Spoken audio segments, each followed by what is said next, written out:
What's up guys, Ryan Pineda here for another segment of Ask Ryan, where I take your questions from Instagram and answer them right here. So if you want to be featured, go shoot me a DM on Instagram with your question and give me a follow as well. So let's jump into the first question. The Santino19 asks, will Evergrande affect the market? So if you don't know what Evergrande is, they are a big giant builder in China, and apparently they're about to default on $300 billion worth of debt on their real estate portfolio. Obviously that's not good because they're probably one of the biggest companies in China, and anytime a huge company fails, it has ripple effects not only with that country but worldwide. Look no further than the US crisis when Lehman Brothers failed and it caused everything else to fail. Now there's a little bit of a difference. Bailouts are being given everywhere now. We just had it happen throughout this whole pandemic. China's been having it happen, and I really don't expect them to not bail out these guys. There's just too much happening. They're too big to fail, so I don't think they're going to let them fail. I think that either they're going to restructure their debt or China's going to bail them out with something huge. But even that being said, the last thing to come out of China ended up being a lot bigger than the whole world expected. So I don't want to underestimate what this might be. Julie asks, what's it like raising kids in Vegas? I've heard it's not kid friendly. Well, I'm born and raised in Vegas, and I don't know. I was pretty friendly as a kid. I had fun growing up here, and I think I turned out all right. But I've heard a lot of people who are not from Vegas have that fear. They say, I don't want to raise my kids in Vegas. The school system sucks. The whatever sucks. There's too many temptations and all these things going on, and I don't know, whatever. All I know is from my own experience, I lived here. I still live here. Actually, I'm not here right now. I'm in Austin, but I still live in Vegas, and I don't plan on living, or I don't plan on leaving.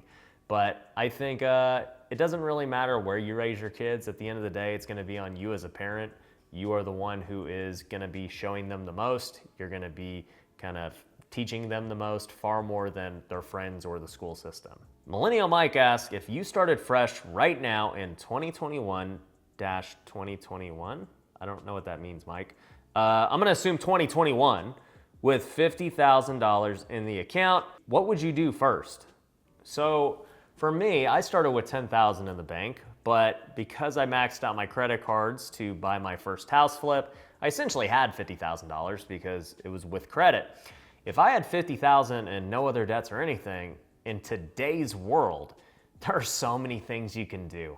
You can go into real estate, you could jump into any of these other side hustles that I've talked about on my channel, you could go buy a Turo car.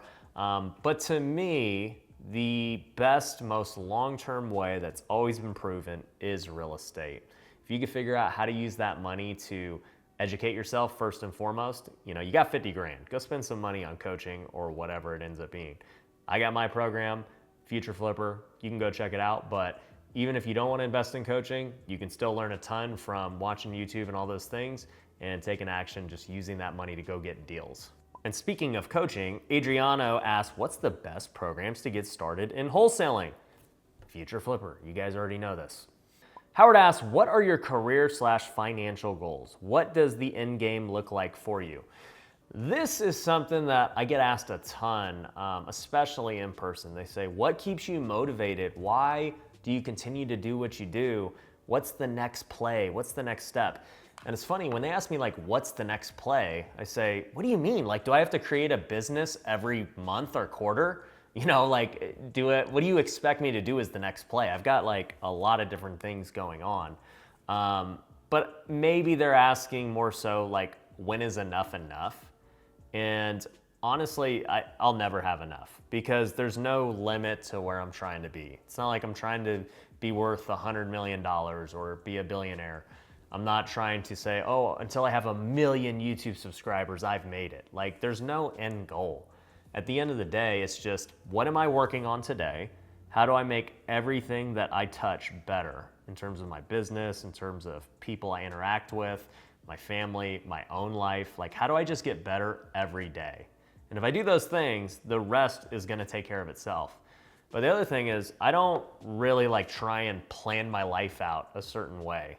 I just try to stay observant to everything going on. So if an opportunity does come by, I'm ready for it. I'm not like so laser focused on just one thing, one avenue, nothing else matters. Like, I know there are people who say that, but I'm very much just observing what the world has to offer, where things are going, where trends are going, and if I can jump on one of those because I think they're a great opportunity and I like that decision, I am not afraid to pivot fully into that industry.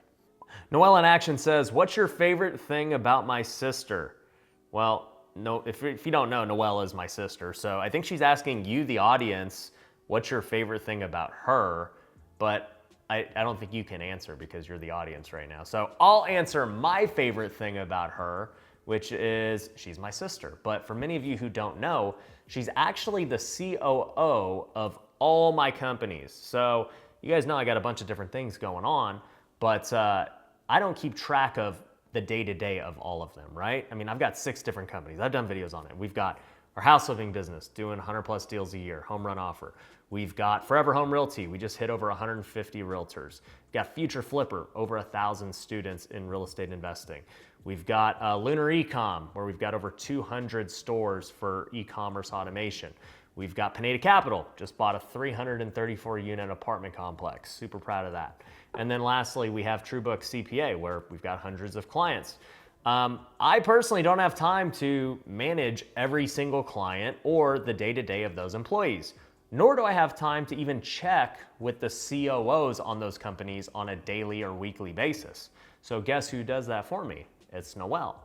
Noelle is the liaison from all those COOs, keeping them accountable and letting me know if there are any problems going on with those companies. So for her, she is an integral part of our success because it allows me to go make videos, go to these conferences, speak, come up with new cool ideas, and then her and the rest of the team are able to execute them together, and they're really kind of filtering information to me so that I'm only hearing what I need to hear. Because if I heard everything, it wouldn't be good. There's just too many things that go on a daily basis. Angel says, haven't heard about your Big Bear rentals in a while. Any update? Well, Angel, I actually did make an update. I made a video trashing the city of Big Bear, and I decided this is probably not the best video to put out, seeing as they're giving me a bunch of headaches, and I've got permits and all these things going on with them, so I kind of scrapped that video. And it's rare for me to scrap a video because I hate putting my time into something and then not using it, but it was probably for the better. But maybe if you guys are in like some secret group I develop one day, you could see like the unseen footage of me trashing the city of Big Bear. Last citizen, what does your new office look like? Well, for those of you who don't know, I actually locked up a piece of land, and we plan on building a brand new office. And much like I'm building my dream home, which is gonna be epic, I wanna build an epic office that no one has ever seen. So you guys are gonna have to stay tuned for that. Dree says, should you ever wait to buy real estate or just keep buying? Well, I've heard people say that the crash is gonna happen since 2009, and it's still going up. So for everybody waiting for some crash, they're not looking too good. And I've heard people say that with crypto and stocks. Should I wait for it to dip and then buy it? And if you listen to any smart person, they always tell you, you can't time markets. No one is smart enough. If everyone knew, it would, it wouldn't be so hard. Everyone would be a great investor. So I think you gotta just keep buying real estate. I've been buying the whole time, and it's made me wealthy. And there are people sitting on the sidelines still waiting. And guess what? They're probably really mad they've been waiting. And I don't see this stopping anytime soon, but here's the truth of the matter. If you're buying for cash flow and you want rental properties, it really doesn't matter what the market is doing. I mean, you're gonna cash flow. You've got a low enough mortgage, your rent should cover it, and who cares what the value is? Over time, you're gonna win. It's like 100% fact. There's like never been a wrong time to buy real estate if you're gonna hold it for the long term. Wealth Complex, hey Ryan, what do you think of AOC's Tax The Rich dress? Wow, well, here's one thing I'll say. I didn't even know who AOC was until this whole thing went down. When I kept seeing the headlines, I thought AOC was a singer or like a rapper or something. And then I saw, like, as I looked into it, what was going on. I was like, oh, she's a politician. Like, that makes perfect sense. But the funny thing, as I was looking into it, that I saw, is that the company that made her dress has not paid their taxes. So it's just like, what is going on? Like, did she not do her research on what, company she was representing? Probably not. I mean, politicians typically don't. But the second thing is, the whole meme is that they're at the Met Gala, which is the elite of the elite, full of people who don't pay their taxes, apparently. And, I think the get-in was $30,000 or something, and, it's invite only, whatever. And I know it's for charity, so they say. I don't know anything really too much about it, but the whole funny part is that the people who made her dress are delinquent on their taxes. And just in general, right? Tax the rich. People have been saying this forever. Here's the truth of the matter. The rich know the tax code better than the poor. And the rich purposely do things that limit their taxes. And all of these ways that they limit their taxes are incentives that the government gives them to do those things. So one way for me to limit my taxes is to buy real estate. If I buy real estate, I can get depreciation. And if I buy enough of it, I could literally pay no taxes because I own enough real estate. And you might be saying, well, that's not fair. Why do you get to buy real estate and become wealthier and then pay no taxes on top of that? Well, because the government knows buying real estate is a really good thing for society as a whole. Okay, when I buy a house, guess how many people get work from that? The realtor gets paid, the contractor gets paid, Home Depot and all these stores that supply all the materials get paid. A renter now has a place to move into that's really nice. The city is getting property taxes, the title company gets paid. Like, this one transaction creates so much economic activity for everyone in that area, and it's a really good thing. Another way that the rich avoid taxes is just through owning a business. Guess what owning a business means? You are providing jobs and a product to your community, okay? Because I own multiple businesses, I have so many people that work for me now.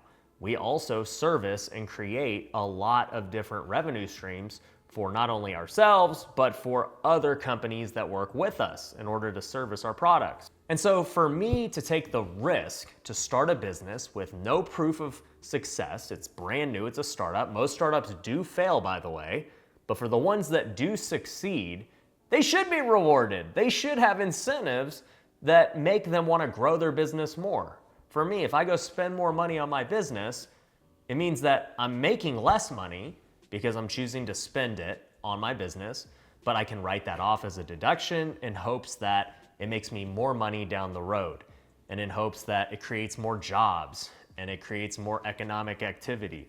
And so when you start to really think about it, you're like, yeah, probably the entrepreneur should get tax breaks because they're the ones taking all the risk. If you want to go work a 9-to-5, that's totally fine. But you ain't taking the risk that the business owner took to get his company where it is. I've told my story a million times of how I had to max out all my credit cards to flip my first house. You know how many other people were willing to do that? Not too many. And I got rewarded for doing that and taking a big risk. So, before you start talking about tax the rich, think about the government as a whole incentivizes the rich to take risk, to buy assets, to start businesses, and in return, they give them tax breaks because they know it's better for society as a whole. But anyways, that's all I got. If you want to have one of your questions answered on the next episode of Ask Ryan, make sure you head over to my Instagram, give me a follow, make sure you subscribe to this channel, and I'll catch you on the next one. Peace.